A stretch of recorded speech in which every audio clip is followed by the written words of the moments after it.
Hello साथियों। Friction career institute के YouTube channel पर आप सभी का हार्दिक स्वागत है।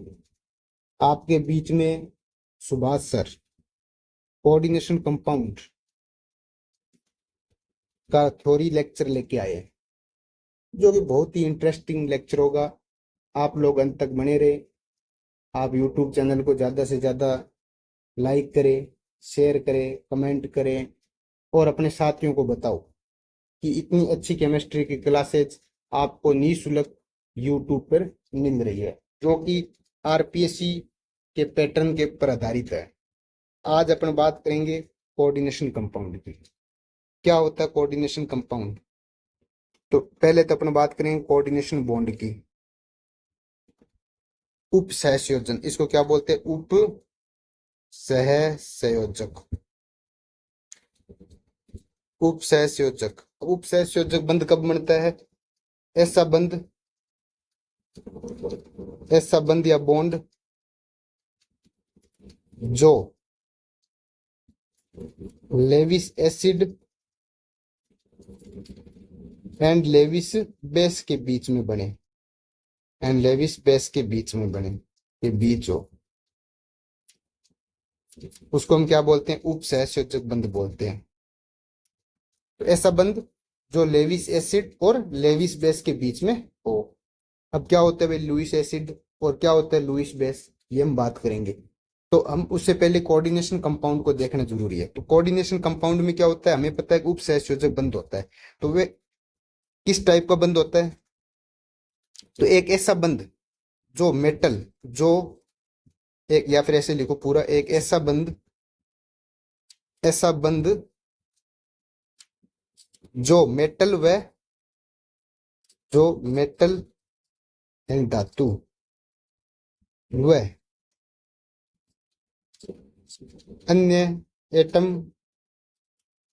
या ग्रुप के बीच हो, ग्रुप के बीच हो, उसको हम क्या बोलेंगे? उसको हम कोऑर्डिनेशन कंपाउंड, ऐसे हम उसको क्या बोलते हैं? उप सहसंयोजक यौगिक बोलते हैं। उप सहसंयोजक यौगिक बोलेंगे। इसमें क्या होगा? एक ऐसा बॉन्ड होगा जो मेटल और किसी एटम या ग्रुप के बीच में उपस्थित होगा। जैसे एक एग्जांपल मैं ये बताता हूँ, ये मेटल रही और ये कोई अन्य ग्रुप रहा। तो ये जो बॉन्ड है मेटल और अन्य एटम के बीच में, जिसको जनरली अपन क्या बोलते हैं? लिगेंड बोलते हैं। इसके बीच में जो बनने वाला बंध होता है उसको बोलते हैं कोऑर्डिनेशन बॉन्ड। अच्छा, अब इस कोऑर्डिनेशन बॉन्ड में देखो, ये अपने इलेक्ट्रॉन पेयर देता है। हमें पता है जो दाता होता है, जो इलेक्ट्रॉन पेयर देता है, उसको क्या बोलते हैं? लुईस बेस बोलते हैं।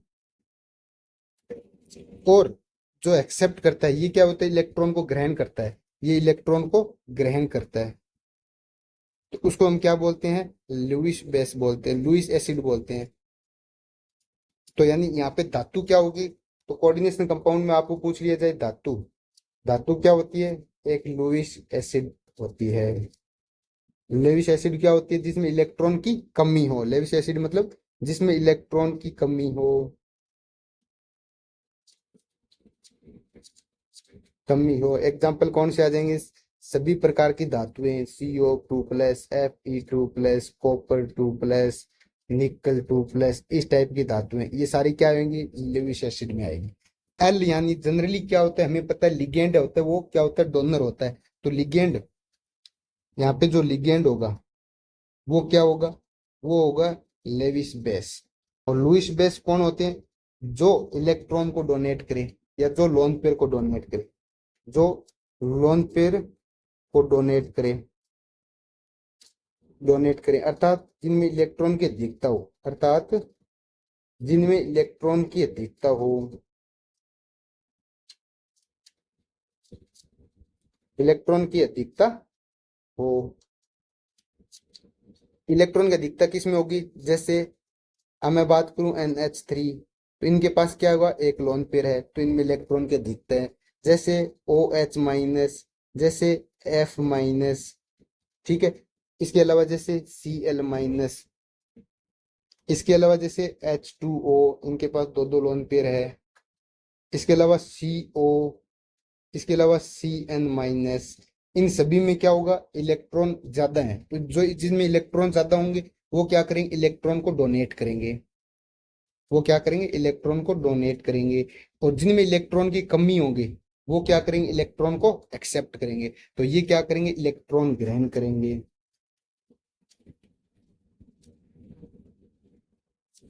तो अब आपको ये बात समझ में आ गई कि ये जो कोऑर्डिनेशन बॉन्ड बनता है वो एक इलेक्ट्रॉन दाता होता है और एक इलेक्ट्रॉन ग्राही होता है। तो ऐसा बॉन्ड जो इलेक्ट्रॉन दाता और इलेक्ट्रॉन ग्राही के बीच में बने, तो आप समझ में आ गई कोऑर्डिनेशन बॉन्ड मतलब इलेक्ट्रॉन दाता व इलेक्ट्रॉन ग्राही के बीच बनने वाला बॉन्ड, इलेक्ट्रॉन ग्राही के बीच बनने वाला बनने वाला बॉन्ड कोऑर्डिनेशन बॉन्ड होता है।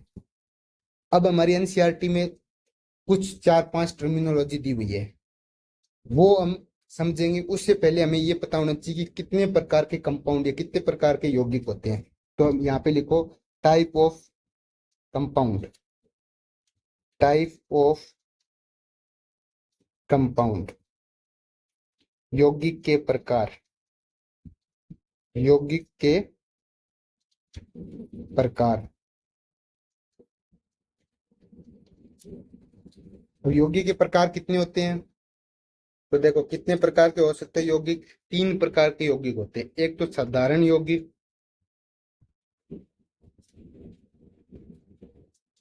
साधारण यौगिक को क्या बोलते हैं अपन, सिंपल सॉल्ट।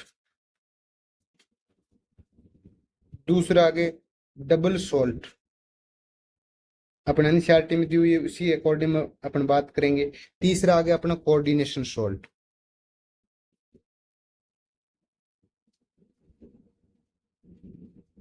3 तरीके का आगे, एक होता है सिंपल सॉल्ट, एक हो गया डबल सॉल्ट और एक हो गया कोऑर्डिनेशन सॉल्ट। अब बात करेंगे हम सबसे पहले सिंपल सॉल्ट की। तो सबसे पहले हम सिंपल सॉल्ट, तो यहाँ पे लगाओ आप सिंपल सॉल्ट।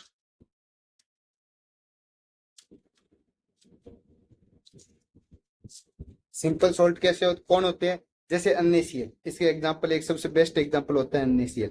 यानी एक एक सिंपल सा, यानी ऐसा सॉल्ट जिसमें एक प्लस और एक माइनस हो, तो अपन उसको बोलते हैं सिंपल सॉल्ट।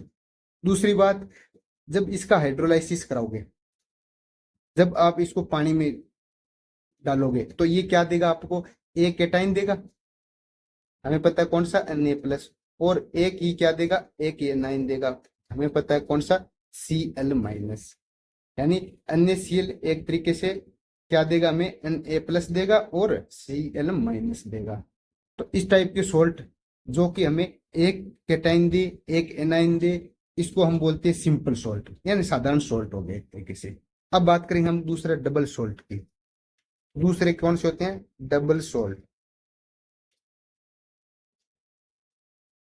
डबल सोल्ट एक तरीके का मिक्स सोल्ट होता है, मिक्स सोल्ट होते हैं। यानी इनमें खूब सारे, इनमें क्या होता है, इनमें खूब सारे हमें, खूब सारे एनाइन व केटाइन मिलते हैं, एनाइन एंड केटाइन मिलते हैं। अच्छा, इनकी क्या खास बात है, इनको जब पानी में तोड़ा जाता है तो ये सारे के सारे डिजोल्व हो जाएंगे, यानी इसमें सारे के सारे क्या करेंगे, आयंस टूट जाएंगे। ये पानी में डिजोल्व करने पर क्या करेंगे, सारे आयंस में टूट जाएंगे, में टूट जाएंगे। अच्छा कैसे, जैसे एग्जांपल दिया हुआ है अपने को, एनसीईआरटी का एग्जांपल है, सबसे पहला एग्जांपल है कार्नेलाइट का।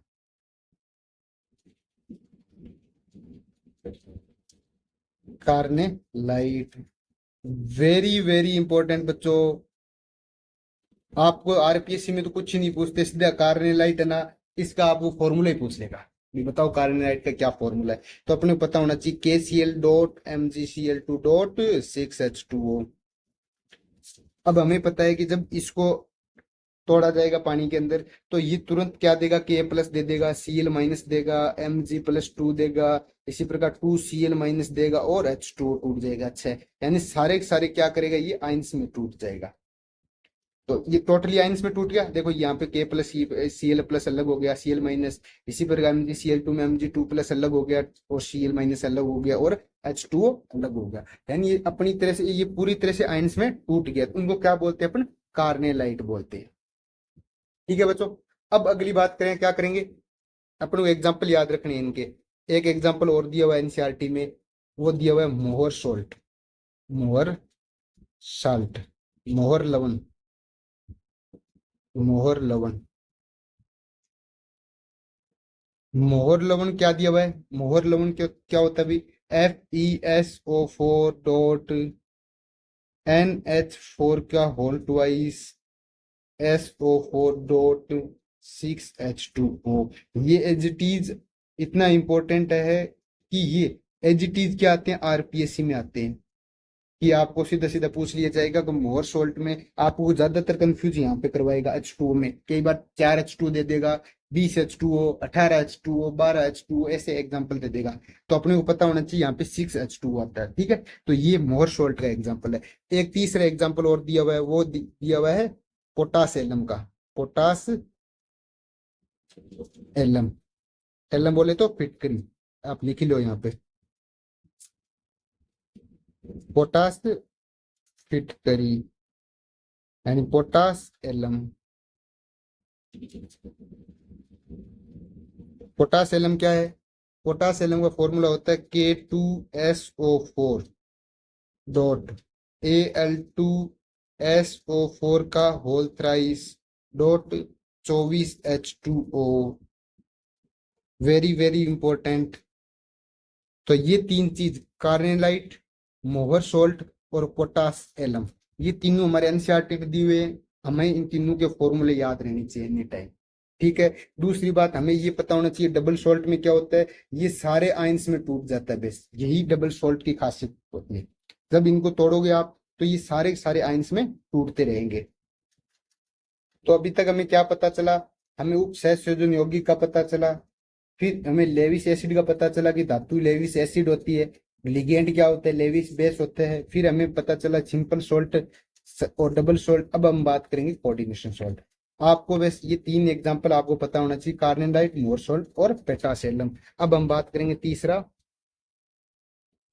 कोऑर्डिनेशन सॉल्ट, उप सहसंयोजक, उप सहसंयोजक लवण, इनको बोलते हैं कोऑर्डिनेशन सॉल्ट, कोऑर्डिनेशन सॉल्ट। ठीक है, उप सहसंयोजक लवण। इन लवण में क्या होता है, इनके जैसे एग्जांपल से अपने बात करेंगे, K4 जैसे FeCN6। अब इनको जब पानी में अपन, जब H2O में डिजोल्व करेंगे, तो ये जो डब्बे के अंदर है, ये डब्बे के अंदर ये आयंस में नहीं टूटेगा। यानी ये आयंस में कैसे टूटेगा, 4K+ तो टूट जाएगा और ये डब्बा पूरा एक आयन बनाएगा। ऐसे डब्बा पूरा एक क्या बनाएगा, एक आयन बनाएगा। ऐसे ये नहीं है कि इसके अंदर वाला, डब्बे के अंदर वाला ये टूट जाएगा, जैसे Fe+ में टूट गया, Fe+2 में, या 6Cn- में टूट गया, अलग अलग हो गया, 4K+ बन गया, ऐसा नहीं बनेगा। ये ऐसा नहीं बनेगा, ऐसा नहीं बनेगा। ऐसे लगाओ आप क्रॉस, ऐसा नहीं बनेगा, ये ऐसे बनेगा। यानी ये बाहर वाला है वो अलग हो जाएगा और डब्बा पूरा पूरा अलग रह जाएगा। ऐसे हम, ऐसे यौगिक को क्या बोलते हैं, उपसहसंयोजक लवण बोलते हैं। ठीक है, तो यहाँ पे इनमें क्या करेंगे, डिजोल्व करने पर, डिजोल्व करने पर पूरा, पूरा यानी पूरा नहीं टूटता है, पूरा नहीं टूटता है। ठीक है, डिजोल्व करने पर पूरा नहीं टूटता। कौन से टूटता है ये आपको समझ में आ गया, बाहर वालों को आयंस में तोड़ दो और डब्बा को एज इट इज रखो, डब्बा सीधा सीधा रहेगा। ठीक है, अब आप बात करेंगे, जैसे अभी हमें FeCN6 4- हुआ, हमें एनसीईआरटी में 4 टर्म दी हुई है, एनसीईआरटी में 4 से 5 टर्म दी हुई है। एक तो एनसीईआरटी में ये दिया हुआ है कि केंद्रीय धातु क्या होती है, एक तो दिया हुआ है केंद्रीय धातु, दूसरा हमें क्या दिया हुआ है, लिगेंड, तीसरा हमें क्या दिया हुआ है, काउंटर आयन, काउंटर आयन बोल दो या आयनन समूह बोल दो। अच्छा, फिर चौथा क्या दिया हुआ है, कोऑर्डिनेशन नंबर, उप सह संयोजन संख्या दी हुई है।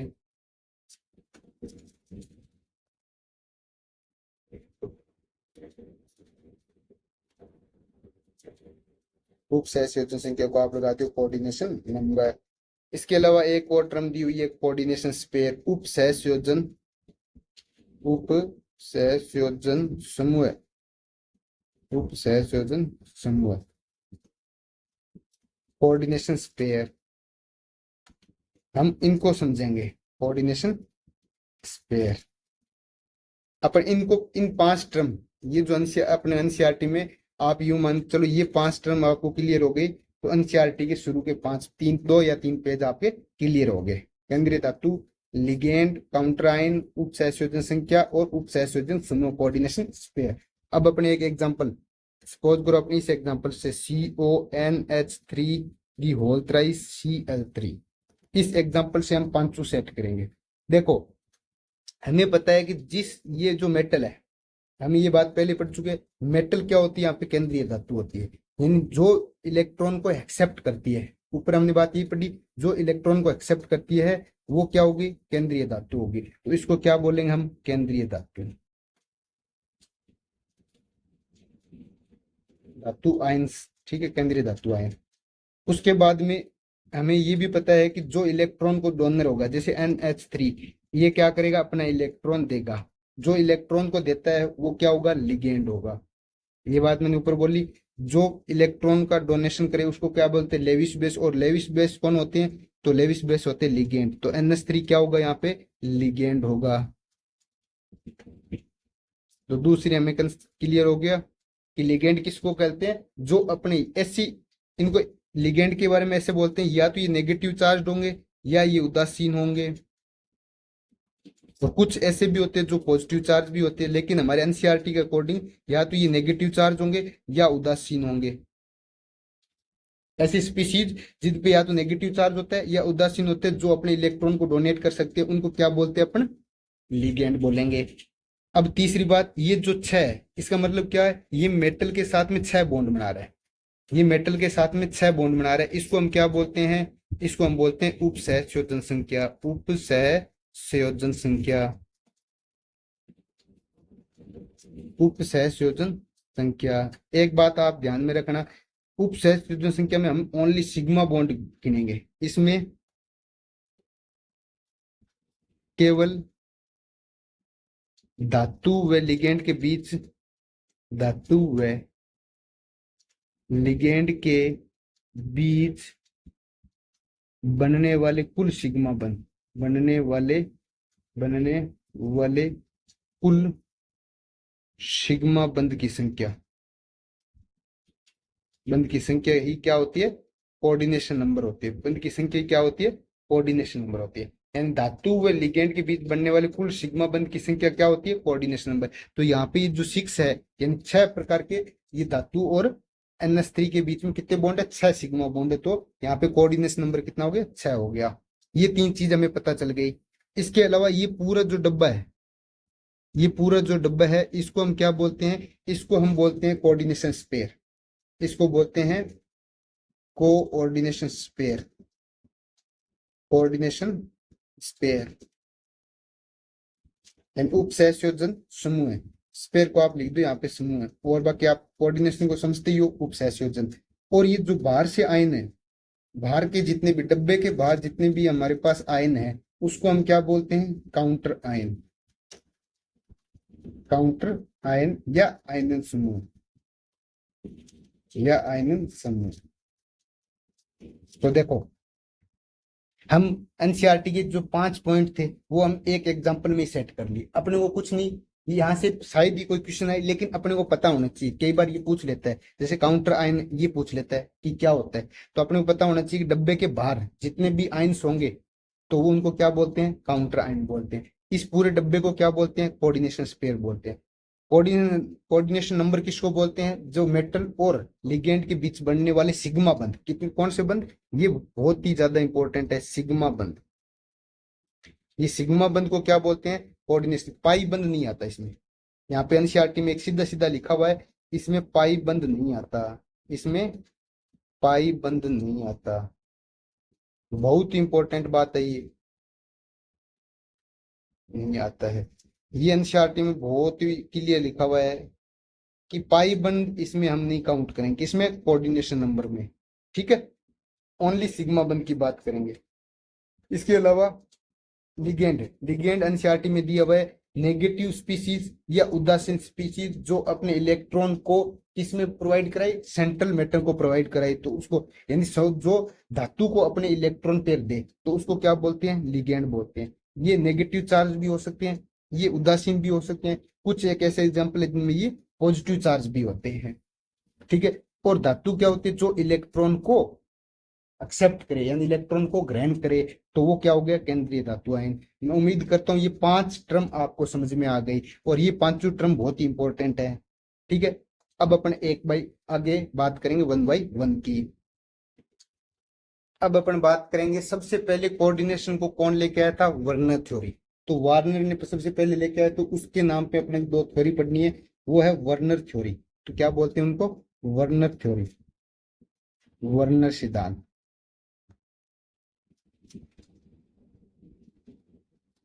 वर्नर सिद्धांत, वर्नर क्या बोलता है, ये बोलता है कि जो हमारे कोऑर्डिनेशन कंपाउंड में जो धातु होती है, वो क्या करती है, वो 2 प्रकार की संयोजकता रखती है। धातु कितने प्रकार की संयोजकता रखती है, 2 प्रकार की। उनको बोलते, एक को बोलते प्राथमिक संयोजकता, प्राथमिक संयोजकता, प्राइमरी वैलेंसी। प्राथमिक संयोजकता को क्या बोलते हैं, प्राइमरी वैलेंसी। एक होती है द्वितीयक संयोजकता, द्वितीयक संयोजकता,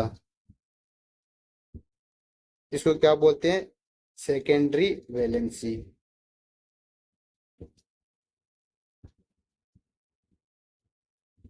तो आप ऐसे यहाँ पे देखो, डिफरेंस देखते हैं अपन इसमें, क्या डिफरेंस है। तो यहाँ पे लगा दो आप प्राइमरी वैलेंसी, प्राइमरी वैलेंसी। उम्मीद करता हूँ जो हिंदी मीडियम के बच्चे हैं वो भी ये बात आप समझ रहे हो, प्राइमरी का मतलब प्राथमिक, और इधर करेंगे हम सेकेंडरी।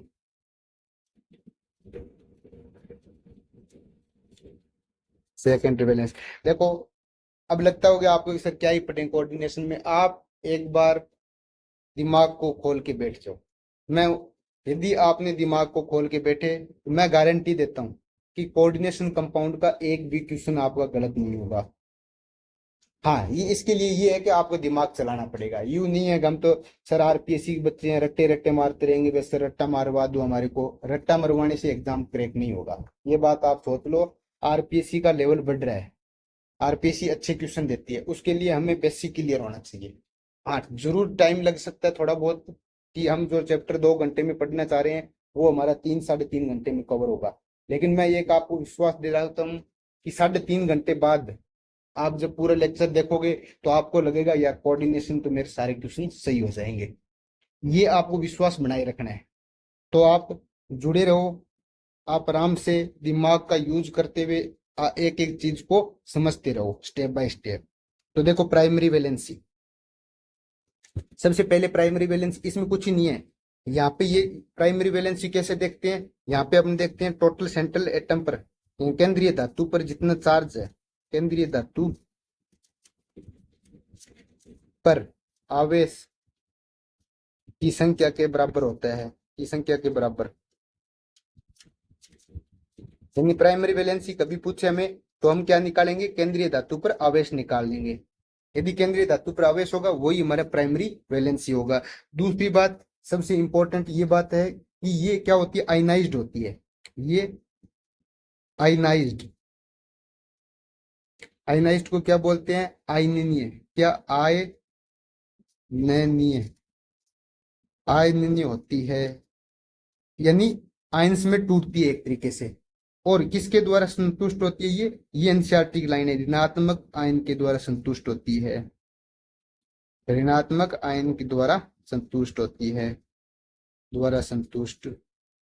कई बार क्या होता है कि आरपीसी स्टेटमेंट पूछ लेती है, तब ये अपने पॉइंट पता होना चाहिए कि पहली बात तो कैसे निकालते हैं, तो सिर्फ और सिर्फ आवेश निकालना होता है। दूसरी बात क्या होती है, ये आयनाइज्ड होती है और ऋणात्मक आयन के द्वारा क्या होती है, संतुष्ट होती है। उसी प्रकार सेकेंडरी में क्या निकालते हैं, सेकेंडरी किसके बराबर होती है, कोऑर्डिनेशन नंबर के बराबर होती है, यह कोऑर्डिनेशन नंबर के बराबर होती है,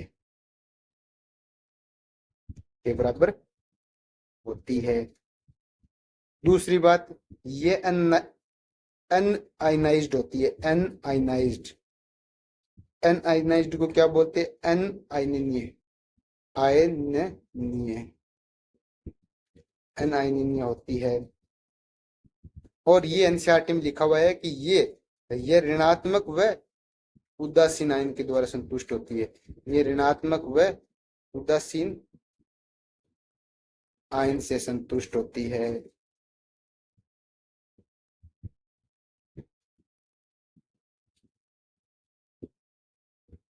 तो देखो, प्राइमरी वैलेंसी आप निकाल सकते हो, सीधा सीधा उस पर आवेश निकाल लो। सेकेंडरी वैलेंसी आप निकाल सकते हो, सीधा सीधा कोऑर्डिनेशन नंबर निकाल लो। अब आपको एक एग्जांपल के थ्रू समझाते हैं। देखो एग्जांपल कैसा है, एक एग्जांपल ले लिया मैंने, CONS3 को होल थ्राइस Cl3। ठीक है, अब मेरे को इसमें प्राइमरी वैलेंसी निकालनी है और सेकेंडरी वैलेंसी की संख्या निकालनी है।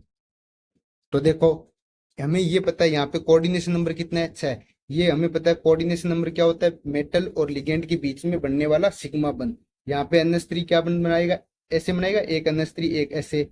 तो टोटल कितने NH3 है, ऐसे 6 NH3 जुड़ेंगे। तो टोटल कितने, यहाँ पे कोऑर्डिनेशन नंबर कितना आ जाएगा, 6। जो कोऑर्डिनेशन नंबर आएगा वही हमारी सेकेंडरी वैलेंसी आएगी, तो ये 6 आ जाएगी। ठीक है, अब बात करेंगे प्राइमरी वैलेंसी की। प्राइमरी वैलेंसी हमें क्या कैसे निकालते हैं, चार्ज पे निकालते हैं। तो देखो, हमें ये पता है कि CONH3 की होल थ्राइस Cl3 है। हमें ये भी पता है कि ये जब टूटेगा तो ये Cl3 का मतलब होगा 3Cl माइनस, यानी 3 नेगेटिव चार्ज। ये जब 3 नेगेटिव चार्ज इसके पास होगा तो इसके पास क्या होगा, 3 पॉजिटिव चार्ज भी होगा। तो यानी ये ऐसे बनेगा, CONH3 होल थ्राइस 3 प्लस।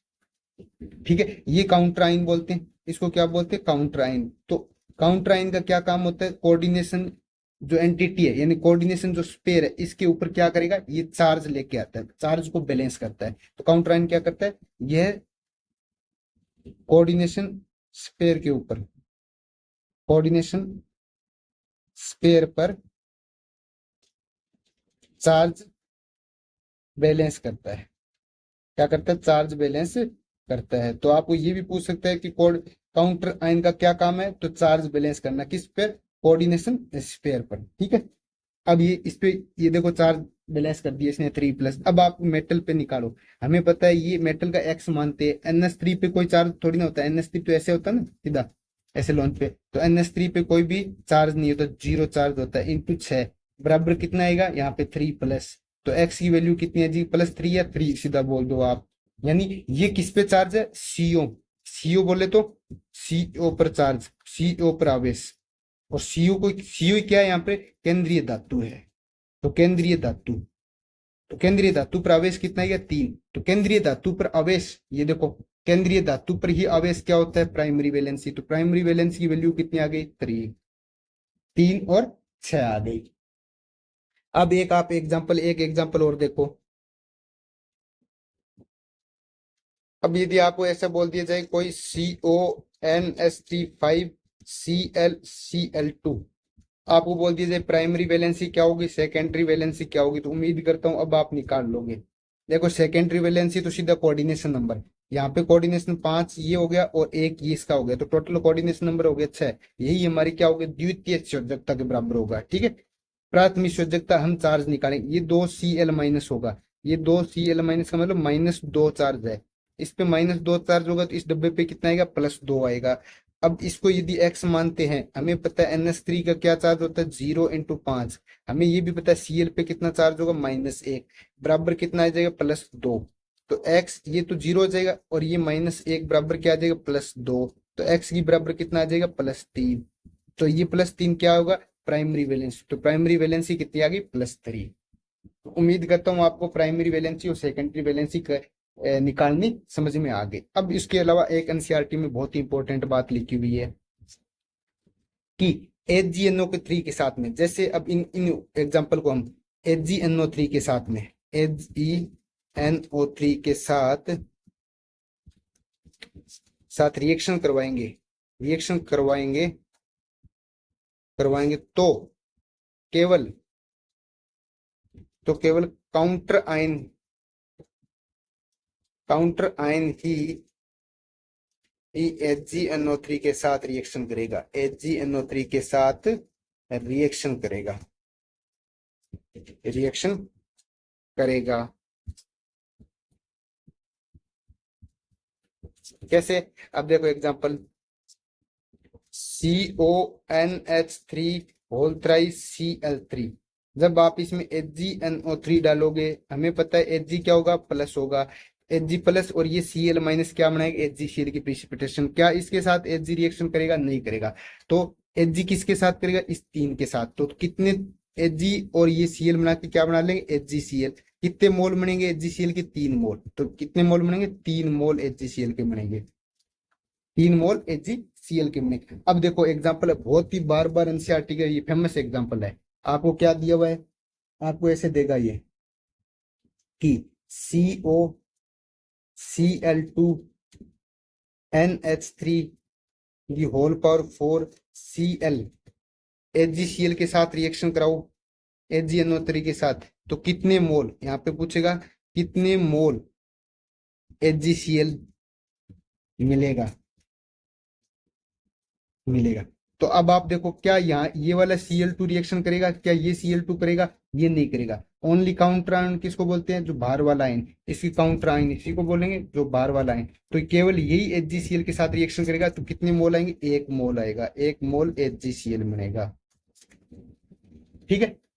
इसी प्रकार एक एग्जांपल देखो, अब एक एनसीईआरटी का ही एग्जांपल उठाते हैं। आप एनसीईआरटी में एक एग्जांपल दिया हुआ है कि COCl3.4NH3, ये पूरा दिया हुआ है। इसमें HgNO3 ऐसे पूरे लिख लो आप कि अभिक्रिया HgNO3 के साथ करवाने पर, HgNO3 के साथ करवाने पर कितना? 1 मोल HgCl प्राप्त होता है, HgCl प्राप्त होता है।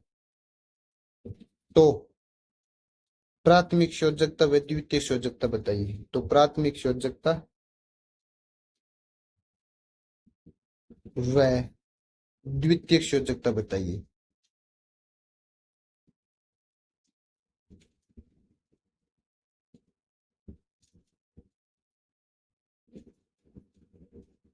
आप बताओ। अब देखो मैंने क्या बोला, 1 मोल HgCl मिल रहा है, इसका मतलब 1 मोल डब्बे से बाहर है, एक डब्बे से बाहर 1 Cl है। तो ऐसा कोई डब्बा होगा CO, मेरे को नहीं पता, NH3 तो यहाँ पूरा पूरा आएगा, इसके बाहर 1 Cl होगा। एक यदि बाहर Cl है, टोटल 3 थे, तो डब्बे के अंदर कितने होंगे? 2 होंगे। ये अपना एक कंपाउंड होगा। तभी तो इसको HgNO3 के साथ कराओ आप, तो ओनली ये वाला 1 मोल ही HgCl मिलेगा।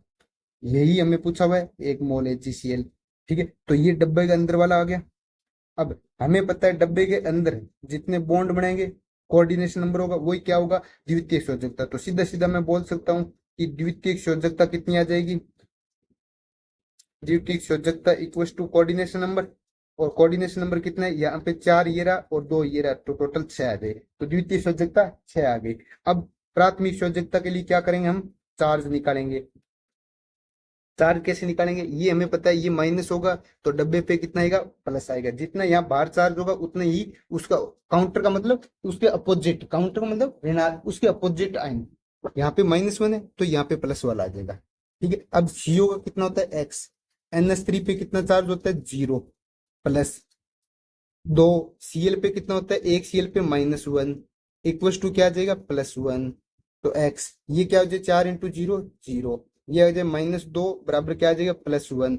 तो एक्स की वैल्यू कितनी आ जाएगी, +3। और यही क्या आएगी, यही प्राथमिक है द्योतकता आएगी। ये चार्ज किस पे है, सेंट्रल एटम पे यानी सीओ पे चार्ज है। तो ये क्या आएगी, प्राथमिक द्योतकता आएगी, प्राथमिक द्योतकता आएगी। अब एक एग्जांपल और दिया हुआ है कि एक ऐसे दिया हुआ है NI, एक और देख लेते PtCl4, ये दिया हुआ है, ये अच्छा क्वेश्चन है। PtCl4.2HCl है, इसकी अभिक्रिया HeNO3 के साथ करवाने पर क्या मिलता है, 0 मोल HgCl मिलता है। तो द्वितीय संयोजकता पूछिए, तो द्वितीय संयोजकता पूछिए आपको, द्वितीय संयोजकता पूछिए। अब मेरे हिसाब से आप निकाल लोगे, 0 मोल का मतलब बाहर कोई भी सीएल नहीं बचना चाहिए। तो बाहर कोई भी सीएल नहीं बचेगा यानी डब्बे के अंदर सारे सीएल होंगे। तो देखो पीटी 4 सीएल यहाँ से, 2 सीएल यहाँ से, तो PtCl6 सारे के सारे डब्बे के अंदर चला जाएगा। अब हमें पता है एच है, ये चूंकि ऐसे टूटेगा ना, H+Cl-, तो Cl तो सारे अंदर आ गए, और यहाँ पे H कितने आ गए, 2H2। हमेशा पॉजिटिव चार्ज वाले को क्या होता है, बाहर लिखा जाता है, ये आगे बताएंगे हम। तो पॉजिटिव चार्ज वाले को डब्बे से पहले लिखा जाता है, तो ये फॉर्मूला बन जाएगा। तो इसमें द्वितीय संयोजकता क्या आएगी, इसका कोऑर्डिनेशन नंबर के बराबर, कोऑर्डिनेशन नंबर कितना है इसका, 6। तो द्वितीय संयोजकता क्या आ जाएगी, 6। द्वितीय संयोजकता आ जाएगी 6। अब 2-3 एग्जाम्पल और एनसीईआरटी के, वो आप मेरे को बता देना। ये 3 एग्जाम्पल और बचे हैं। एक दिया हुआ है PdCl2.4NH3 के साथ आप HgNO3 के साथ कराने पर आपको 2 मोल HgCl मिल रहे हैं। तो आप मेरे को द्वितीय संयोजकता बताओगे, द्वितीय संयोजकता बताओगे इसकी। ये एग्जाम्पल नंबर 1 है, ये एग्जाम्पल नंबर 2 है, ये एग्जाम्पल नंबर 3 है। एक दिया हुआ है NiCl2.6H2O, ये पूछ रहे हैं जब HgNO3 के साथ मिलाओगे तो आपको 2 मोल HgCl मिलेगा। तो इसमें भी आपको सेकेंडरी वैलेंसी बतानी है। एक एग्जांपल और है आपका, COCl3 वाला करा दिया क्या आपको, COCl3 वाला करा दिया, तो PtCl2 वाला देख लो। एक एग्जांपल और है PtCl2.2NH3, जब इसकी HgNO3 के साथ में कराओगे तो आपको 0 मोल HgCl मिलेगा। तो आपको इसको भी सेकेंडरी वैलेंसी करवानी है। ये तीनों example, example number 1, example number 2, example number 3, इनको आप यूट्यूब पे क्या करोगे, यूट्यूब पे कमेंट में आप बताओगे मेरे को, देखते हैं कितने बच्चों के ये समझ में आ गए। बिना देखे सीधा आपको बताना है आंसर। अब इससे पता चलेगा कि कितने बच्चों को प्राथमिक द्वितीय संयोजकता निकालनी आ रही है। ये बहुत इंपॉर्टेंट है, हमें आरपीएससी में बेसिक क्वेश्चन आते हैं। तो देखो एक मेजर पोर्शन हमारा कंप्लीट हो गया। अब आगे हम बात करेंगे, यहाँ तक हमने क्या बात की, कोऑर्डिनेशन कंपाउंड किसको बोलते हैं, वर्णक थ्योरी क्या बोलती है, प्राथमिक संयोजकता किसको बोलते हैं, सेकेंडरी संयोजकता किसको बोलते हैं, ठीक है। केंद्रीय धातु, लिगेंड, काउंटर आयन, उपसहसंयोजन में सबके बारे में बात कर ली। मोर सोल्ट क्या है, कार्नेलाइट क्या है, पोटास फिटकरी क्या है, ये सब के बारे में हमने बात की है। अब हम बात करेंगे, हम किसके बारे में, आप देखो आगे चलो यहाँ तक आगे। अब हम बात करेंगे कोऑर्डिनेशन कंपाउंड के प्रकार के बारे में। तो हेडिंग डाल दो यहाँ पे, कोऑर्डिनेशन क्या लगाओ, कोऑर्डिनेशन कंपाउंड के प्रकार, के प्रकार। तो सबसे पहले हम हेडिंग लगाओ कोऑर्डिनेशन कंपाउंड के प्रकार में, सबसे पहले लगाओ लिगेंड के आधार पर। किसके आधार पर, लिगेंड के आधार पर, लिगेंड के आधार पर। ये सबसे पहली हेडिंग लगा दो आप, लिगेंड के आधार पर। अब हमारे दो चीज दी हुई है, एक दी हुई है होमोलेप्टिक और एक दी हुई है हेट्रोलेप्टिक। होमोलेप्टिक, दूसरा क्या दिया हुआ है, हेट्रो। लेप्टिक। देखो होमोलेप्टिक क्या होते हैं, जब समान सारे लिगेंड क्या हो, सारे सारे लिगेंड समान जुड़े हो, सारे लिगेंड समान जुड़े हो, समान जुड़े हो, तो उसको क्या बोलते हैं, होमोलेप्टिक। जब लिगेंड क्या होते हैं, अलग अलग लिगेंड जुड़े हो, जब अलग अलग लिगेंड जुड़े हो, अलग अलग लिगेंड जुड़े हो तो उसको क्या बोलते हैं, हेट्रोलेप्टिक। होमोलेप्टिक, जब लिगेंड सारे लिगेंड क्या हो, समान हो, जब लिगेंड क्या हो, अलग अलग हो, तो उसको क्या बोलते हैं, हेट्रोलेप्टिक। इसका एग्जांपल क्या आएगा, जैसे Fe या NiCO5, सबसे कॉमन एग्जांपल इसका NiCO5, NiCO5। यहाँ पे देखो सारे सारे CO ही लगे हुए हैं। इसके अलावा कोई और पूछ लिया जाए तो आप ये भी बोल सकते हो FeCN6 4 माइनस। तो देखो यहाँ पे भी लिगेंड सारे समान है। इसी प्रकार आपको हेट्रोलेप्टिक में पूछ लिया जाए तो यहाँ पे लिगेंड क्या होंगे, डिफरेंट होंगे। तो जैसे CONH3 का होल ट्वाइस Cl2, अभी हम देख के आए तो यहाँ पे एक NH3 है, एक Cl है। इसी प्रकार हम देखो ऊपर भी एग्जांपल लेके आए हैं, ये होमोलेप्टिक का एग्जांपल आ गया, और ये देखो हेट्रोलेप्टिक के एग्जांपल आ गए। इसके अलावा इसके अलावा देखो सपोज करो ऐसा कोई एग्जांपल हो, CuNH3 की होल ट्वाइस Cl Br, तो ये भी केस में आएंगे, हेट्रोलेप्टिक में आएंगे, क्योंकि यहाँ पे एक NH3 है, एक Cl है, एक Br है, इन तीनों डिफरेंट लिगेंड है, तो उसको क्या बोलते हैं, हेट्रोलेप्टिक। तो उम्मीद करता हूँ होमोलेप्टिक और हेट्रोलेप्टिक आपको पता चल गया। अब दूसरी बात करेंगे हम चार्ज के आधार पर। किसके आधार पर, आवेश के आधार पर। आवेश के आधार पर, आवेश के आधार पर क्या होगा, आवेश के आधार पे देखो तीन प्रकार के होते हैं। एक होता है धनात्मक वाला, एक होता है धनात्मक धनात्मक चार्ज कॉम्प्लेक्स, धनात्मक आवेश वाले कॉम्प्लेक्स। कैसे, जैसे एग्जांपल आ गया CuNH3 का होल पावर 4 2 प्लस, तो ये क्या होगा, ये धनात्मक चार्ज वाले होंगे। ठीक है, जैसे हमने ऊपर और भी किए थे, ये देखो यहाँ पे क्या है, चार्ज धनात्मक। तो एक एग्जांपल ये वाला भी दे दो कि CONH3 की होल पावर 4 Cl2, और यहाँ पे क्या आएगा, धनात्मक वाला, तो ये धनात्मक चार्ज वाला है। एक होता है ऋणात्मक चार्ज वाले, ऋणात्मक आवेश वाले संकुल, आवेश वाले कॉम्प्लेक्स। ये कौन से होते हैं, ये जैसे अभी मैंने ऊपर एग्जांपल दिया था FeCN6 4 माइनस, ये रहा, ये वाला एग्जांपल। इसको ऐसे भी लिख सकते हो K4FeCN6, ये भी ऐसा आ सकता है। ठीक है, इसके अलावा जितने भी देखो यहाँ पे प्लस चार्ज है, यहाँ पे माइनस चार्ज आना चाहिए, तो यहाँ पे जो भी माइनस चार्ज हो गए वो ऋणात्मक वाला हो गए। इसके अलावा एक होता है उदासीन वाले, उदासीन कॉम्प्लेक्स। उदासीन कॉम्प्लेक्स मतलब जिसपे कोई चार्ज नहीं हो, तो जैसे NiCO4, इसपे देखो कोई चार्ज नहीं है। इसी प्रकार जैसे FeCO5, इस पे भी कोई चार्ज नहीं है।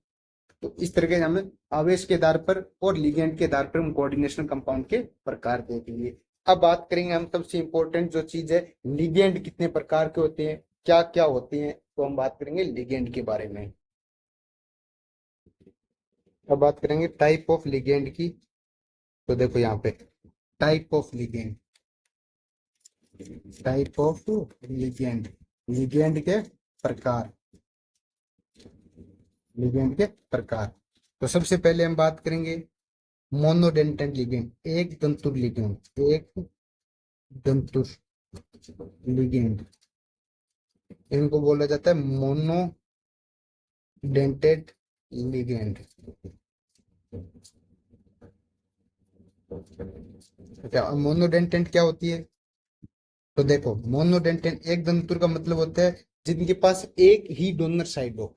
मैंने बताया लिगेंड किसको बोलते हैं, जो इलेक्ट्रॉन को डोनर करते हैं। इनके पास क्या होता है, सिर्फ एक ऐसा एटम जो अकेला ही इलेक्ट्रॉन को डोनेट कर सके। तो इसके इनके पास केवल एक केवल एक ही साइड, इनके पास केवल एक ही साइड हो इलेक्ट्रॉन देने के लिए। इलेक्ट्रॉन देने के लिए केवल क्या हो, एक ही साइड हो, उनको बोलते हैं एक तंतु लिगेंड। जैसे इनके एग्जांपल, जैसे Cl-। अब Cl- क्या हो गए, सिर्फ एक अकेला Cl है, एक टाइम पर एक ही, यानी एक ही एटम है, तो एक एटम एक बार ही लिगेंड में एक बार ही लोन पेयर दे सकता है। इसी प्रकार जैसे Br-, जैसे H2O, H2O पास हालांकि दो लोन पेयर है, लेकिन एक ऑक्सीजन है, यहाँ पे ऑक्सीजन, एक ऑक्सीजन पे दो लोन पेयर है, यानी एक ऑक्सीजन एक बार ही लोन पेयर दे सकता है, तो यहाँ पे ओनली एक साइड से दे सकता है।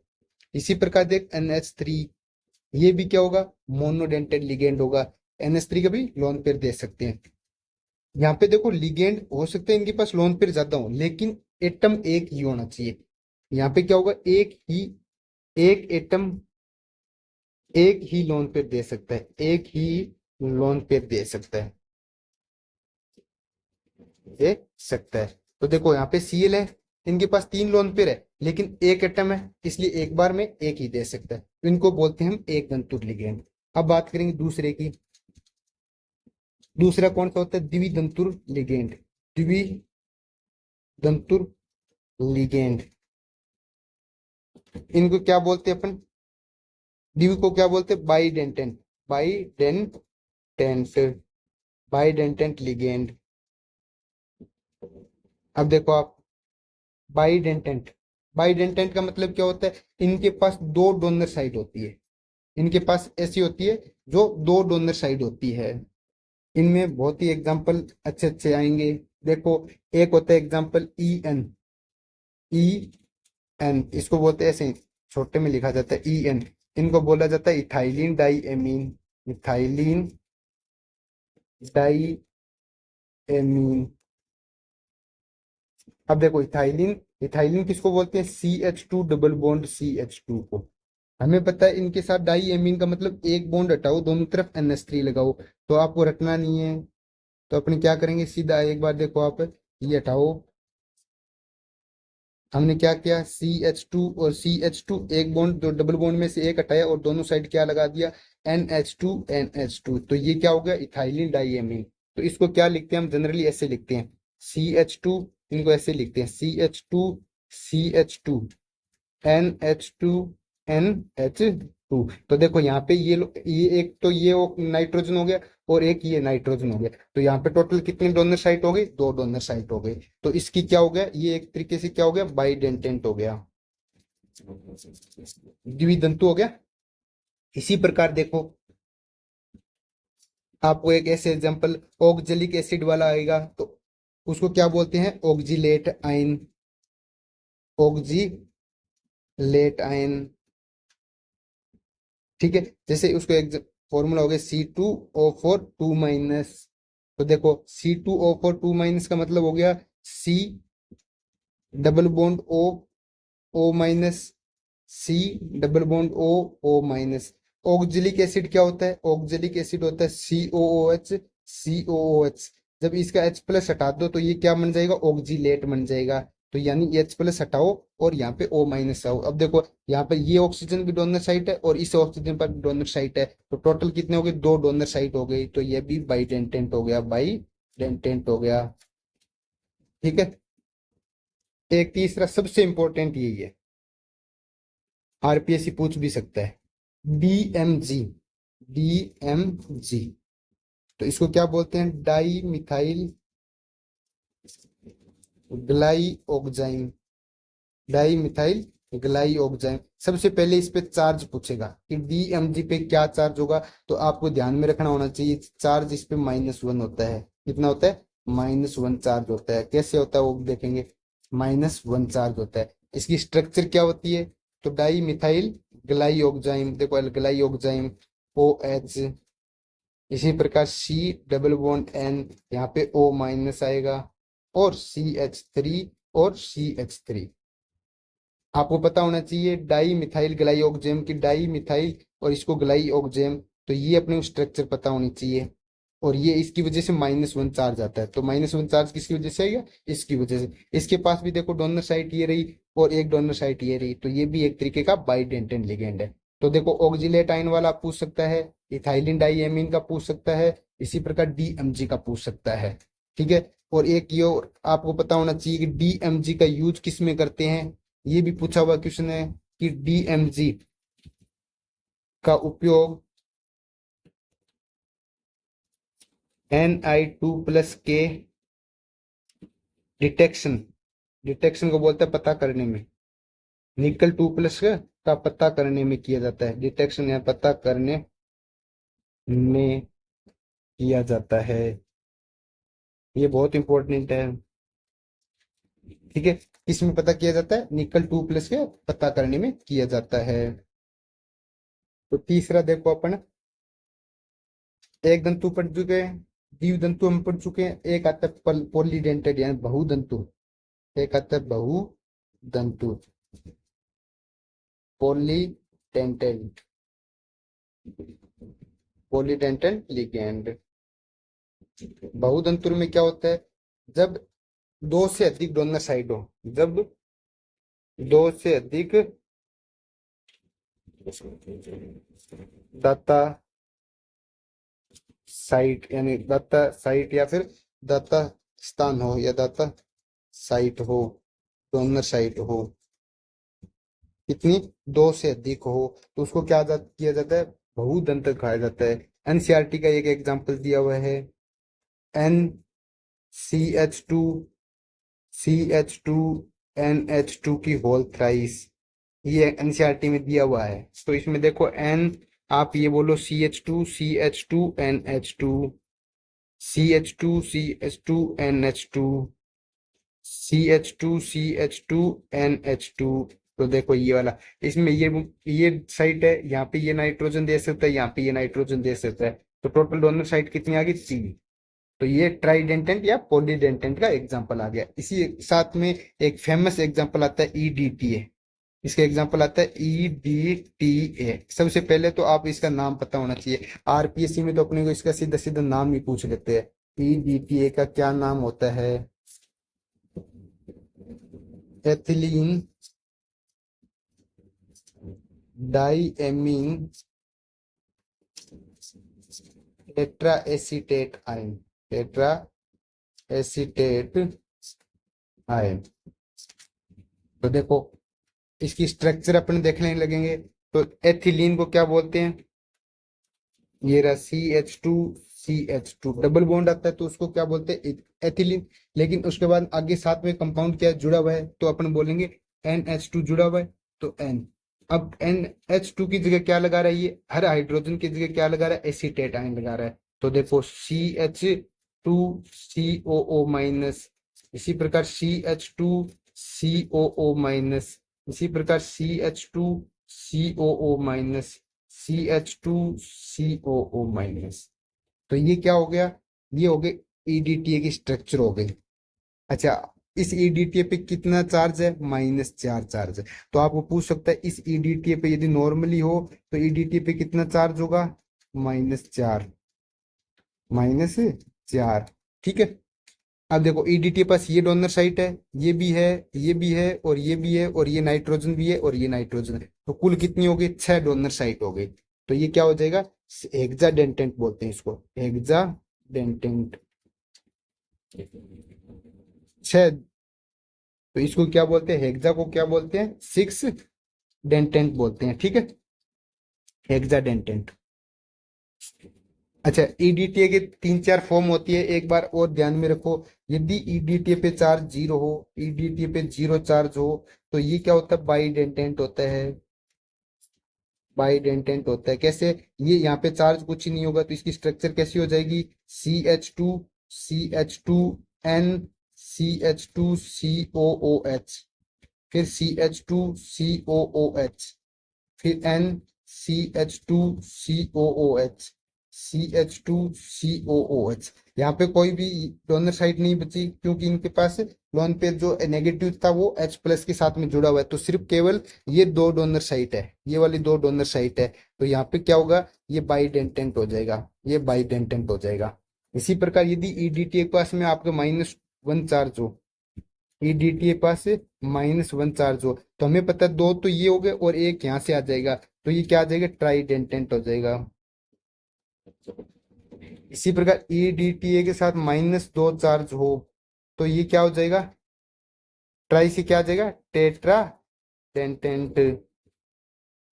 इसी प्रकार ईडीटीए -3 चार्ज आ जाएगा तो क्या आ जाएगा, पेंटाडेंटेंट। और एक ईडीटीए जब चार्ज क्या आ जाएगा, -4 चार्ज आ जाएगा तो ये क्या हो जाएगा, हेक्साडेंटेंट। तो उम्मीद करता हूँ आपको ईडीटी के सारे स्ट्रक्चर पता चल गए, कब बाइडेंटेंट का काम करेगा, कब ट्राइडेंटेंट का, कब टेट्रा का, कब पेंटा का, कब हेक्सा का। आगे हम कोऑर्डिनेशन पढ़ेंगे तो वहां काम आएगा, वहां कई बार टेट्राडेंटेंट होगा तो हमें पता होना चाहिए वहां पे ईडीटी -2 चार्ज है ईडीटी पे। ठीक है, तो आपको अब 3 तरीके पढ़ा दिया, पॉलीडेंटेंट, बाइडेंटेंट और मोनोडेंटेंट। अब हम बात करेंगे एम्बीडेंटेंट की। तो चौथा पॉइंट कौन सा है, एम्बीडेंटेंट वाला, उभय दंती लिगेंड, उभय दंतु लिगेंड, उभय दंतु, इसको क्या बोला जाता है, एमी डेंटेंट लिगेंड, डेंटेंट लिगेंड, उभय दंतु लिगेंड। तो इसमें क्या बोलते हैं अपन, इनमें इनमें क्या होगा, इनमें दो भिन्न दाता परमाणु होंगे, दो डिफरेंट क्या होंगे, डोनर साइट होगी, दो भिन्न दाता परमाणु होंगे, दाता परमाणु होंगे, लेकिन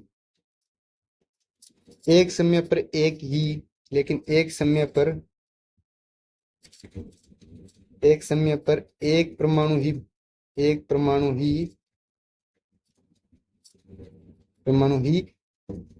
भाग लेता है, उसको क्या बोलेंगे अपन, उसको उभय तंतु बोले।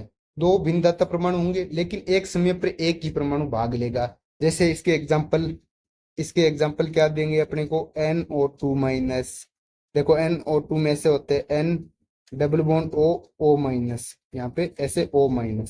अब ये भी डोनर साइट है और ये भी डोनर साइट है, तो इनमें क्या होगा, ऑक्सीजन भी डोनेट कर सकता है और नाइट्रोजन भी डोनेट कर, लेकिन एक समय पर एक ही डोनेट करेगा। तो यहाँ पे क्या होगी, दो donor site oxygen and nitrogen, दो डोनर साइट आ गई, दो दाता परमाणु आ गए। ठीक है, इसी प्रकार SCN एक एग्जांपल और है, दो अलग अलग होने चाहिए ना, यहाँ पे दोनों अलग अलग दाता परमाणु है। इसी प्रकार SCN- हो गया, तो देखो S भी हो सकता है और C ट्रिपल बॉन्ड N ऐसे। ठीक है, S- आ जाएगा, तो यहाँ पे नाइट्रोजन भी हो सकता है और S भी हो सकता है, तो दो कौन कौन सी साइड आ गई, S और नाइट्रोजन, तो यहाँ पे भी दो दाता परमाणु आ गए। इसी प्रकार एक CN भी होता है, CN-। देखो यहाँ पे ऐसे ऐसे, तो ये भी कार्बन भी दे सकता है और नाइट्रोजन भी दे सकता है, तो कार्बन और नाइट्रोजन दो हो गए, तो यहाँ पे भी दो दाता परमाणु आ गए। ठीक है, तो अपनी एनसीईआरटी में क्या एग्जांपल दिए हुए, 3 एग्जांपल दिए, NO2-, SCN- और CN-। हमें ये पता होना चाहिए NO2- में दो डोनर साइड कौन कौन सी है, एक ऑक्सीजन वाली एक नाइट्रोजन वाली। इसी प्रकार SCN में कौन कौन सी है, S वाली और नाइट्रोजन वाली, और CN में कौन कौन सी है, कार्बन वाली और नाइट्रोजन वाली। इन सबको क्या बोलते हैं, उभय तंतु लिगेंड। एक आता है टर्म कीलेट, पांचों क्या होती है, कीलेट।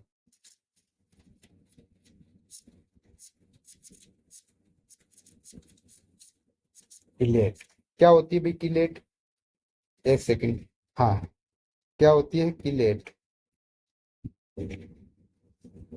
इसमें होता है जब द्विदंतुर